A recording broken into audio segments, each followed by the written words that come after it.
Sebuah pesawat Smart Air PKSNS tujuan Kaimana jatuh di perairan dekat Bandara Dau, Kabupaten Nabire, Papua Tengah, Selasa siang. Insiden jatuhnya pesawat ini sempat terekam video amatir pemirsa.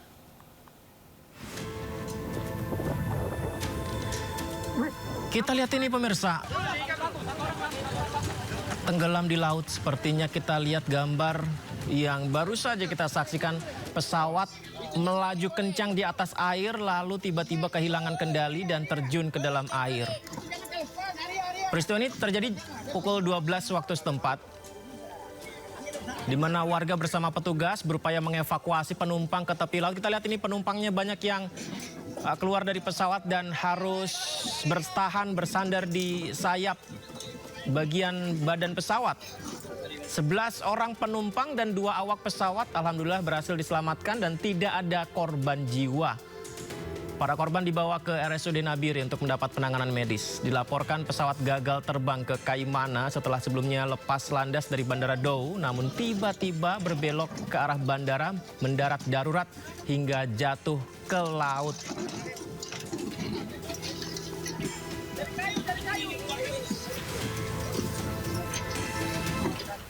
Berikutnya di Surabaya, gempa bumi berkekuatan magnitudo 5,5 yang mengguncang Pacitan terasa hingga ke wilayah Surabaya, Jawa Timur.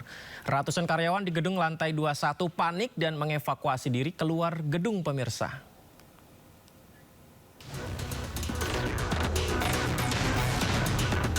Ratusan karyawan di gedung AMG Tower di Jalan Dukuh Mananggal, Surabaya berusaha menyelamatkan diri keluar gedung usai guncangan gempa bumi berkekuatan magnitudo 5,5 Selasa siang.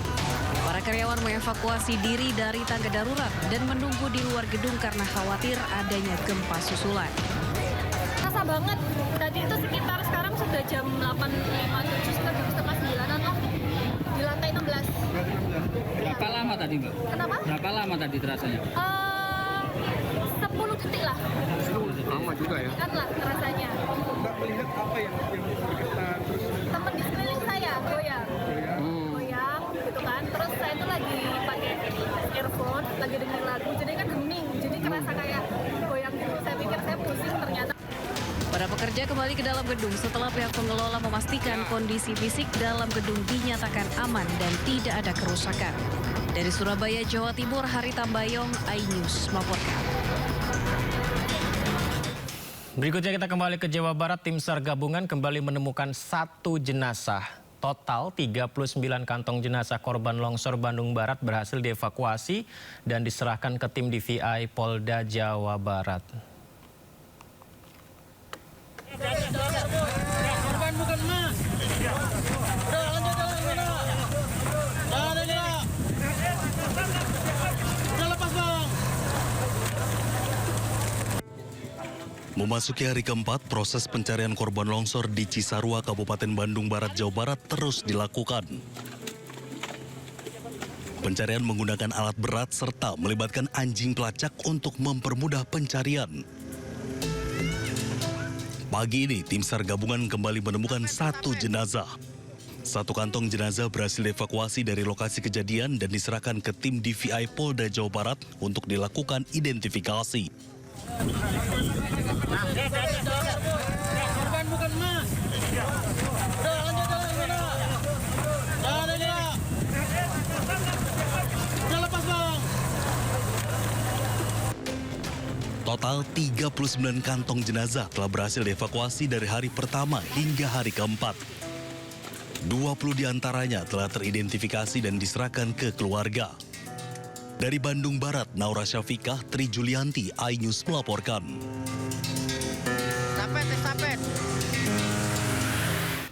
Di hari keempat pencarian korban longsor di Desa Pasir Langu, Cisarua, tim DVI Polda Jabar menerima 3 kantong jenazah lagi pemirsa.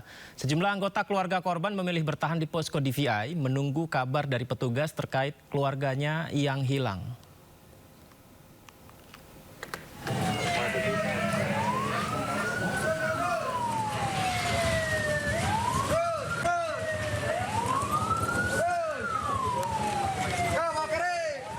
Di hari keempat pencarian korban longsor di Kecamatan Cisarua, Kabupaten Bandung Barat, Jawa Barat, tim gabungan mengevakuasi 3 kantong jenazah dari lokasi kejadian ke posko DVI Polda Jabar di Puskesmas Pasir Langu, Desa Pasir Langu, Kecamatan Cisarua, Kabupaten Bandung Barat.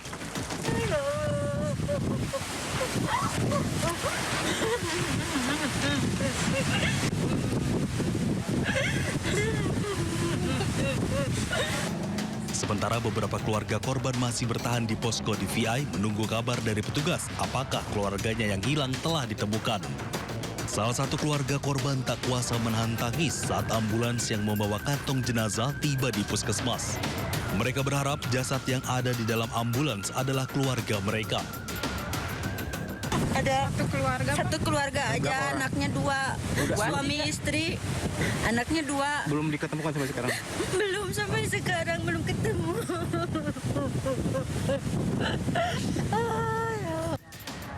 Dari data hingga pukul 12.30 waktu Indonesia Barat, 3 kantong jenazah diterima DVI untuk diidentifikasi. Sementara total 39 kantong jenazah yang diterima tim DVI Polda Jabar. Dari Kabupaten Bandung Barat, Jawa Barat, Yuwono Wahyu, iNews melaporkan. Ini rencana selesai mau dibawa ya? Iya. Upaya pencarian hari keempat bencana longsor di Desa Pasir Langu, Kecamatan Cisarua, Kabupaten Bandung Barat kembali dilanjutkan. Tim SAR menerjunkan alat berat dan anjing pelacak K9 untuk membantu pencarian.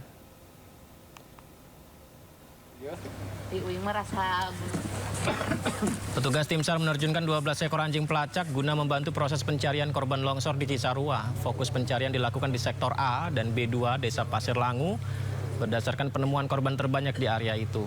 Untuk upaya mempercepat evakuasi, 13 alat berat eskavator juga dikerahkan ke lokasi longsor.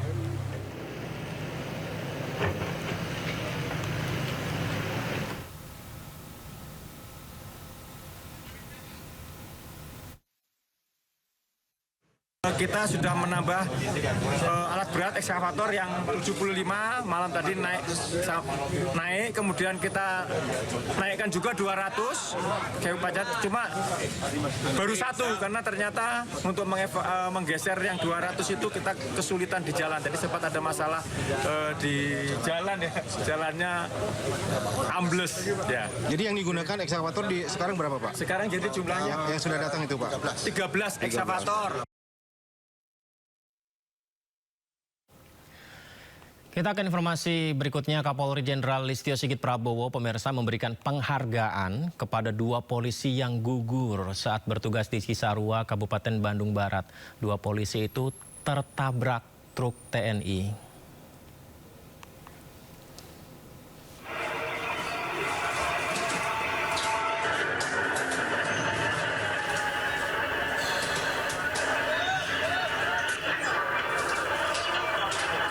Ya, ini adalah informasi yang sempat membuat kita semua miris ya dalam proses evakuasi di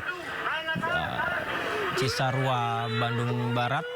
Pemirsa, terjadi insiden dan 2 polisi yang mendapat kenaikan pangkat, 2 polisi gugur, Aibtu Hendra Kurniawan dan Aibda Muhammad Jerry meninggal dunia di lokasi kejadian. 2 anggota Polres Cimahi ini gugur saat bertugas menuju lokasi penanganan bencana longsor di Cisarua. 2 korban dikebumikan oleh pihak keluarga di kampung halamannya masing-masing. Kapolri Jenderal Polisi Listio Sigit Prabowo memberikan penghargaan kepada 2 korban yang gugur dalam bertugas berupa kenaikan pangkat 1 tingkat.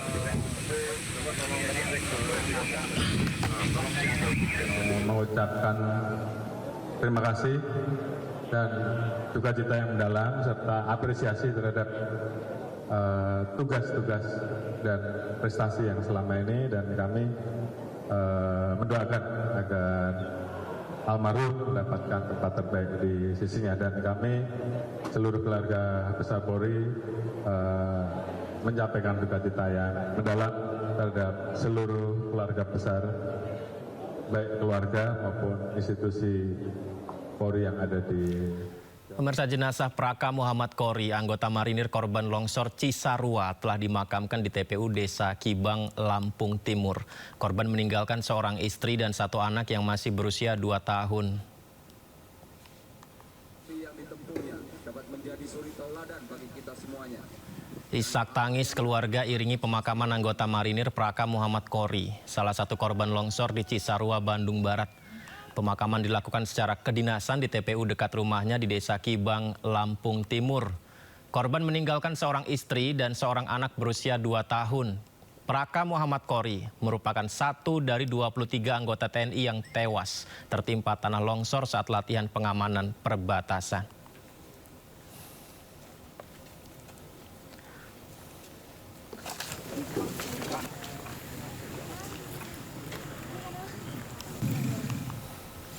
Kita update perkembangan di Cisarua, terhubung Naura Syafika di Desa Pasir Langu, Cisarua, Kabupaten Bandung Barat. Naura, selamat malam. Bagaimana proses pencarian dan evakuasi korban longsor? Silakan Naura, informasi terkininya.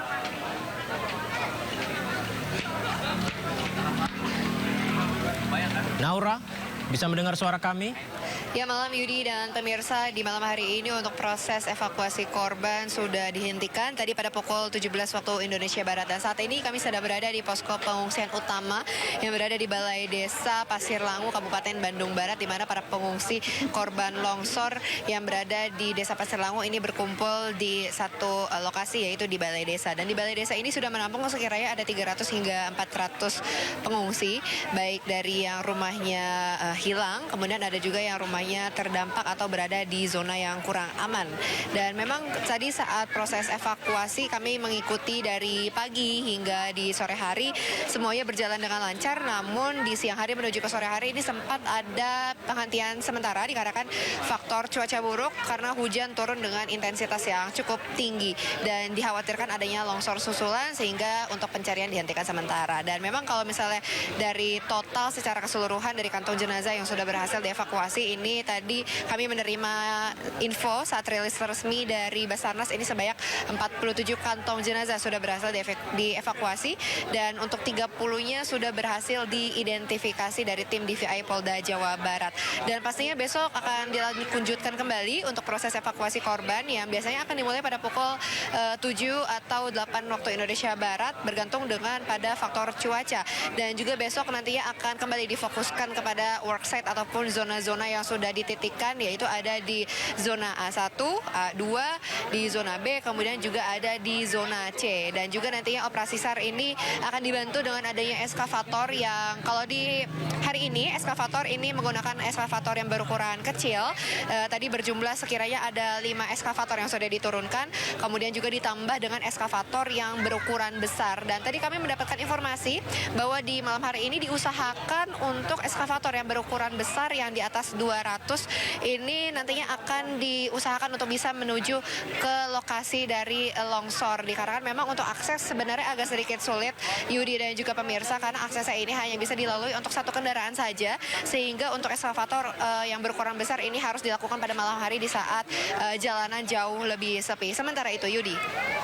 Baik, Naura, semoga saja proses evakuasi berjalan lancar ya. Terima kasih banyak sudah melaporkan langsung dari Kabupaten Bandung Barat, Jawa Barat. Selamat bertugas kembali, Naura. Kita ke Tangerang berikutnya. Banjir terjadi di kawasan Priuk Damai dan Mutiara Laut, maksud kami Mutiara Pluit, Tangerang, Banten yang berangsur surut. Petugas memaksimalkan semua mesin pompa yang merendam ratusan rumah warga.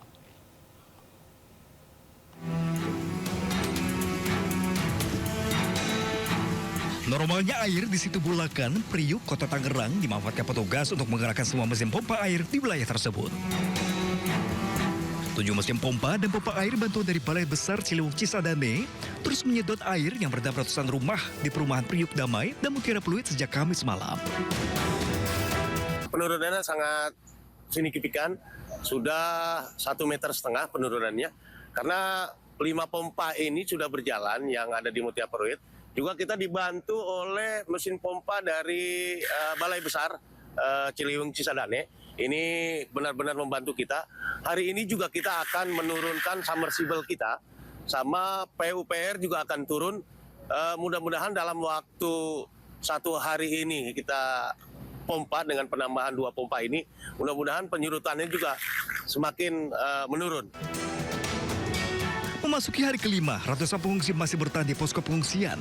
Hingga kini, aktivitas warga belum normal kembali karena banjir masih merendam permukiman warga.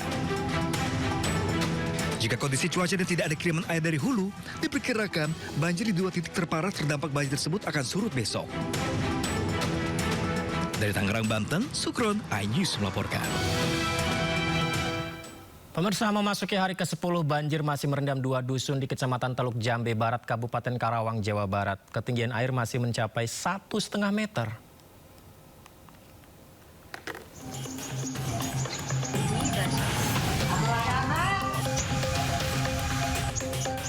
Banjir terparah masih terjadi di 2 dusun desa Karangligar, Kecamatan Teluk Jambe Barat. Ketinggian air di wilayah ini masih bertahan di angka 1,5 meter.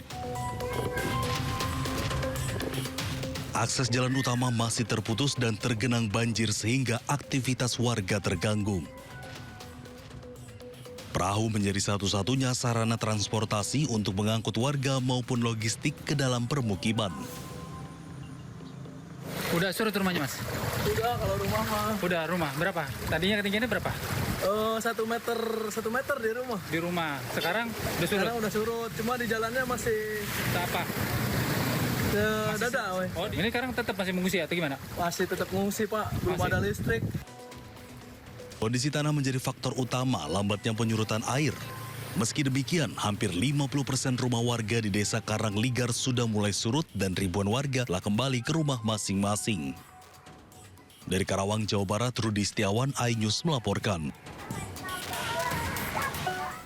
Kita ke informasi lainnya, Basuki Cahayapurnama atau Ahok bersaksi dalam sidang kasus dugaan korupsi tata kelola minyak mentah dan produk kilang PT Pertamina dengan terdakwa anak Riza Khalid Muhammad Keri Andrianto. Sidang sempat diwarnai perdebatan antara jaksa dan penasihat hukum terdakwa. Inilah kita lihat Ahok, pemirsa, yang bersaksi di sidang anak Riza Khalid digelar di Pengadilan Tipikor Jakarta. Ahok bersaksi kapasitasnya sebagai Komisaris Utama Pertamina 2019 hingga 2024. Basuki Cahaya. Di awal-awal berjalan lancar, seiring berjalannya persidangan, perdebatan terjadi saat tim penasihat hukum terdakwa melontarkan protes saat jaksa melakukan sesi tanya jawab dengan Ahok. Jadi dalam kesaksiannya Ahok mengaku tidak pernah menerima laporan adanya masalah mengenai penyewaan terminal BBM milik PT OTM oleh PT Pertamina. Selaku komisaris utama, ada berapa? Ada komisaris utama, kemudian di bawah saya komisaris utama. Komisaris utama maupun Saktinika menyatakan tidak adanya kebutuhan untuk penyewaan storage ini, sudah. Artinya kondisi ini apakah pernah Keberatan nih Bapak Ketua, yang ngomong sewa itu tidak dibutuhkan siapa tadi? Saksi siapa?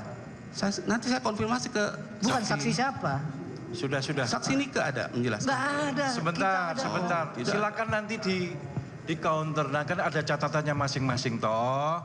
Nanti gilirannya silakan dikonfirmasi lagi. Gitu ya. Silakan nanti di counter lagi. Kalau kayak gini nanti nggak selesai. Dilanjutkan Pak Jaksa. Silakan. Kan saya punya catatan masing-masing. Gitu ya. Silakan. Lanjut Pak. Masih ada keberatan lagi? Kami akan selalu keberatan kalau disampaikan yang bukan fakta. Oke, saudara saksi ya.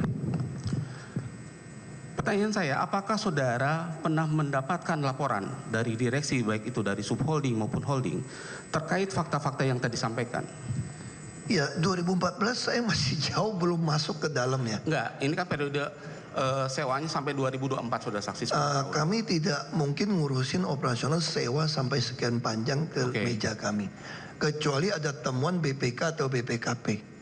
Iya. Nah ini tidak ada. Selama saya masuk, saya ketua komite audit, ada teman saya itu, tidak pernah menerima laporan adanya temuan kemahalan seperti ini. Makanya saya cuma menduga, kalau mau minta keterangan saya, menduga saya pengetahuan. Mungkin karena waktu itu JT banyak rusak. Waktu saya masuk itu hampir semua pelabuhan terminalnya Pertamina itu rusak JT-nya. Nggak bisa sandarin kapal yang besar. Nah saya nggak tahu apa karena itu. Tapi yang pasti 2014 saya belum masuk dan tidak ada temuan waktu saya masuk. Oke. Ya, kasus tata kelola minyak mentah melibatkan Riza Khalid, anaknya Keri Andrianto Riza, dan 16 terdakwa lain. Total kerugian negara dalam kasus ini mencapai 285,1 triliun rupiah.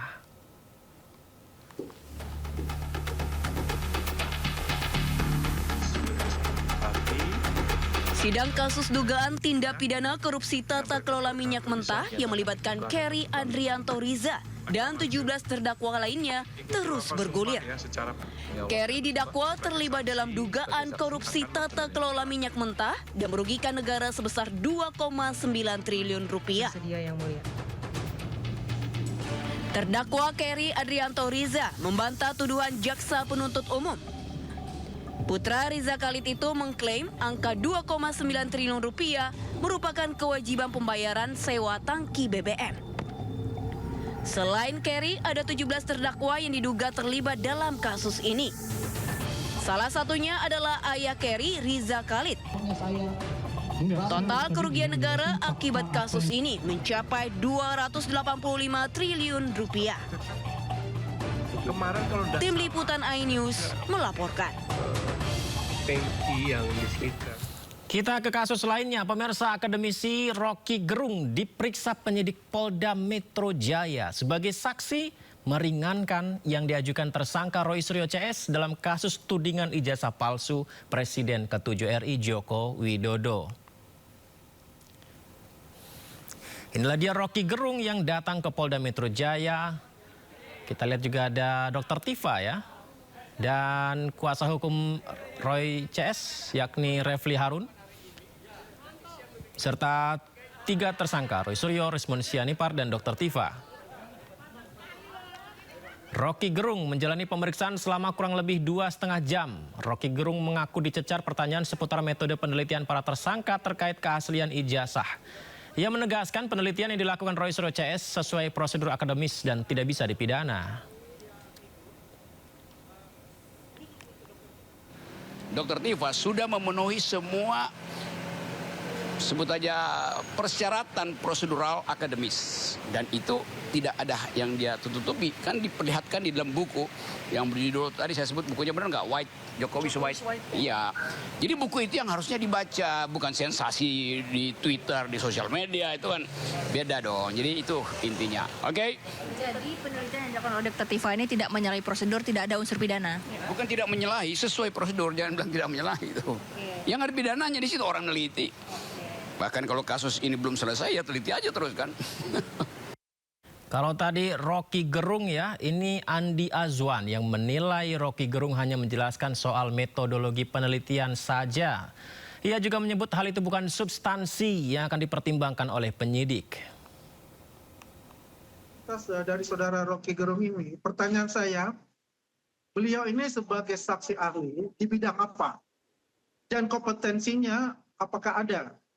Kan seorang saksi ahli itu harus mempunyai suatu kompetensi yang dibuktikan dengan sertifikat, ya, ataupun dengan katakanlah ijazahnya, ya, bukan sesuatu yang katakanlah hanya masalah ketenaran, gitu loh. Jadi harus ada tahu juga kompetensinya sebagai saksi ahli di bidang apa untuk itu, ya, bidang sosiologi kah, ya, bidang hukum kah. Kalau kita bicara metodologi silakan saja. Apakah itu substansif?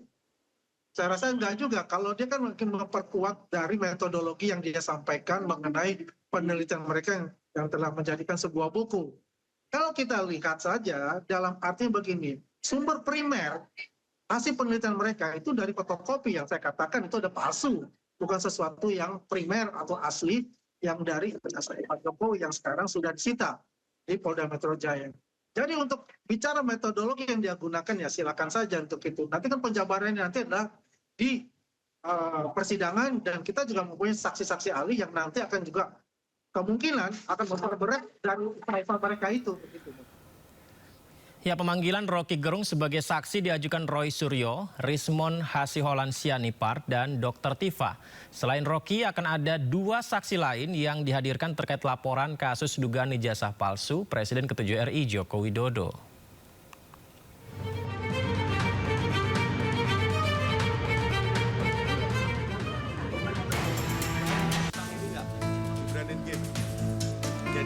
Tim kuasa hukum Roy Suryo CS mulai mengajukan saksi dan ahli meringankan dalam kasus ijazah palsu Presiden ke-7 Joko Widodo. Mereka hadir meringankan 3 tersangka, yakni Rosuryo, Rismon Hasiolan Sianipar, dan Dr. Tifa Uzia Tiasuma alias Dr. Tifa. Pengacara Rosuryo CS Refli Harun mengatakan, berdasarkan undangan seharusnya ada 3 saksi fakta dan 7 ahli yang diminta hadir. Refli juga menyebut, sejumlah ahli lain juga akan dipanggil menyusul hingga akhir Januari.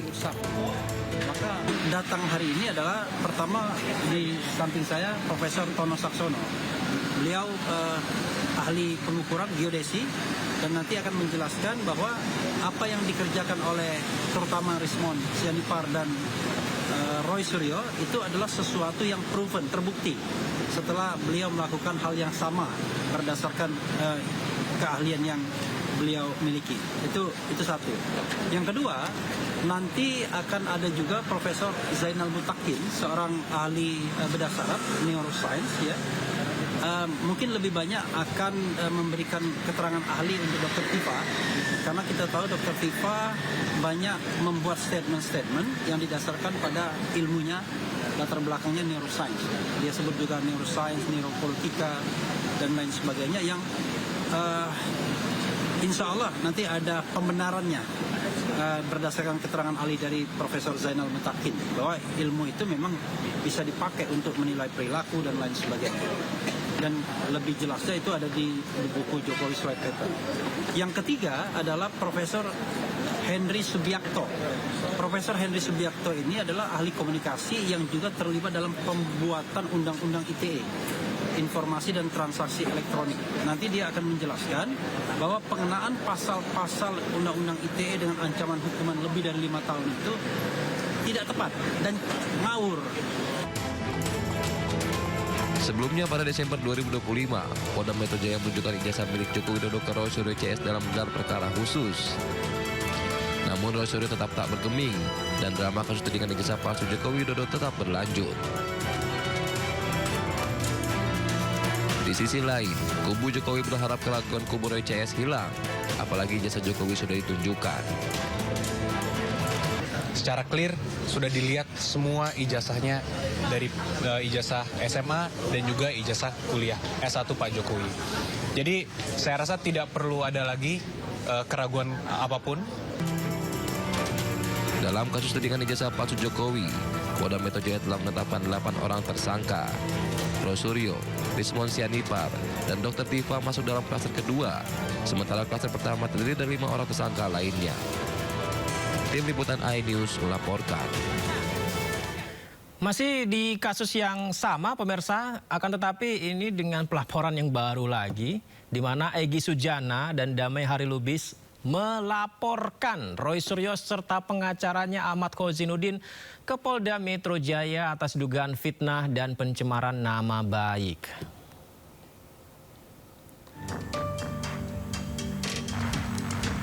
Ya, drama masih terus berkembang ya terkait dengan soal ijazah ini. Pelaporan Egy Sujana dan Damai Harilubis terhadap Roy Suryo serta pengacaranya dilakukan Minggu 25 Januari 2026. Polisi menerima 2 laporan terkait dugaan pencemaran nama baik dan atau fitnah serta pencemaran nama baik melalui media elektronik. Sebelumnya Polda Metro Jaya menetapkan 8 orang sebagai tersangka kasus tuduhan ijazah palsu, yakni Roy Suryo, Rismon Hasiolan Sianipar, Dr. Tifa Uzia Tiasuma, Egy Sujana, Kurnia Tri Rohyani, Damai Harilubis, Rustam Effendi, dan Muhammad Rizal Fadilah. Namun, kemudian penyidikan terhadap Egy dan Damai dihentikan atau SP3 setelah kedua belah pihak sepakat menempuh restoratif justice.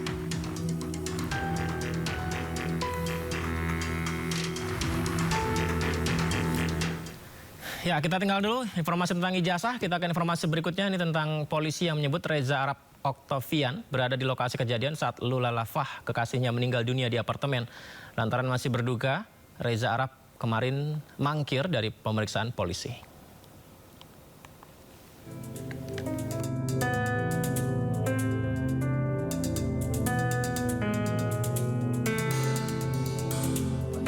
Polres Metro Jakarta Selatan telah memeriksa 6 orang saksi terkait kematian selebgram Lula Lafah di kamar apartemennya di kawasan Kebayoran Baru, Jakarta Selatan. Kasat Reskrim Polres Jakarta Selatan AKBP Iskandar Syah mengatakan ke-6 saksi yang diperiksa yakni yang berada di lokasi kejadian saat itu.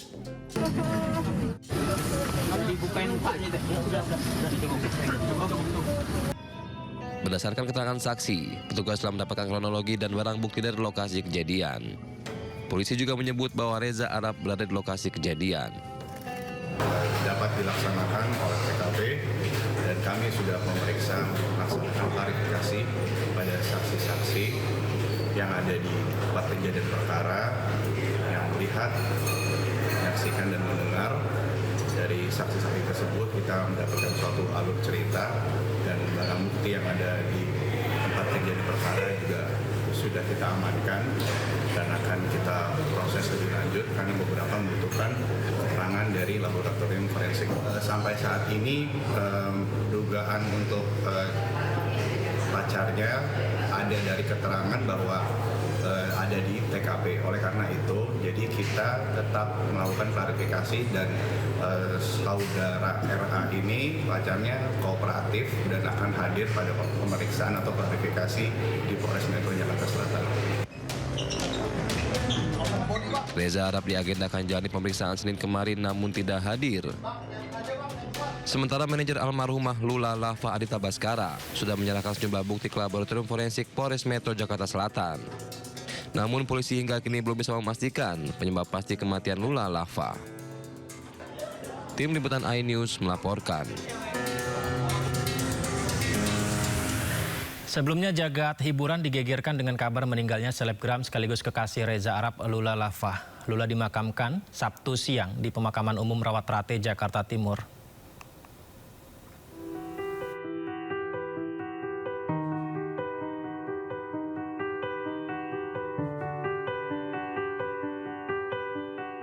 Semua udah semoga kita kirim doanya juga buat Lula.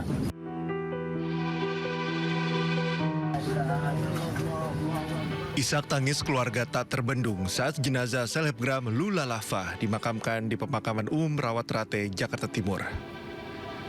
Termasuk musisi sekaligus YouTuber Reza Arab yang tak kuasa menahan tangis. Sementara tangis ibu Lula Lava pecah saat jenazah masuk ke liang lahat. Ia tak kuasa menahan tangis melihat jasad putrinya dikuburkan. Datang semua udah semoga kita kirim doanya juga buat Lula. Enggak, Lula nggak pernah cerita apa-apa mengenai sakitnya. Dia juga nggak pernah cerita. Saya tahu dari orang terdekatnya, dia pembantu asisten. Nggak ada. Selebgram Lula Lava ditemukan meninggal dunia di sebuah apartemen di kawasan Dharma Wangsa, Kebayoran Baru, Jakarta Selatan pada Jumat malam. Dalam sebuah foto yang beredar memperlihatkan selebgram Lula Lava ditemukan meninggal dunia di dalam kamarnya. Dari Jakarta, tim Liputan iNews melaporkan.